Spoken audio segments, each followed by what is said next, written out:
2023 সালের বিশ্বকাপে দুর্দান্ত পারফরমেন্স করার পর মোহাম্মদ শামি রীতিমতো চোট আঘাতে জর্জরিত ছিলেন, মাঠের বাইরে ছিলেন। গত মরশুমে অর্থাৎ 2024 মরশুমে আইপিএলও তিনি খেলতে পারেননি। তবে এবার রঞ্জিতে তার প্রত্যাবর্তন হয়েছে। কার্যত কামাল করেছেন বাংলার এই তারকা বোলার। সেই পারফরমেন্সের পর মনে করা হয়েছিল মোহাম্মদ শামিকে নিয়ে আইপিএল নিলামে কার্যত ঝড় উঠবে, সমস্ত দল একেবারে ঝাঁপিয়ে পড়বে মোহাম্মদ শামিকে দলে নেওয়ার জন্য। কিন্তু আকাশ চোপড়ার এক পুরনো মন্তব্যই যেন সত্যি হলো। আকাশ চোপড়া মোহাম্মদ শামিকে নিয়ে মন্তব্য করেছিলেন, মোহাম্মদ শামির এবার বেশি দর উঠবে না আইপিএল নিলামে। তিনি সে সময় কারণও বলেছিলেন। আকাশ চোপড়া বলেছিলেন, মোহাম্মদ শামির যেহেতু চোট আঘাত রয়েছে সেক্ষেত্রে তার বেশি দর উঠবে না।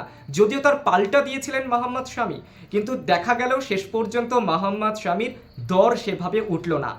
সানরাইজার্স হায়দ্রাবাদের তরফ থেকে একেবারে মোহাম্মদ শামিকে দলে নেওয়া হলো 10 কোটিতে।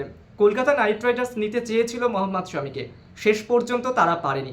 আর এদিকে ঋষভ পন্থ এবং শ্রেয়স আয়ার কার্যত দুজনই নজর কাড়লেন, সেরা দরে কার্যত ফ্র্যাঞ্চাইজিগুলো তাদেরকে নিয়ে নিল দলে। খবর কেমন লাগছে মন্তব্য করুন, সঙ্গে থাকুন, সাবস্ক্রাইব করুন ইউটিউব চ্যানেল।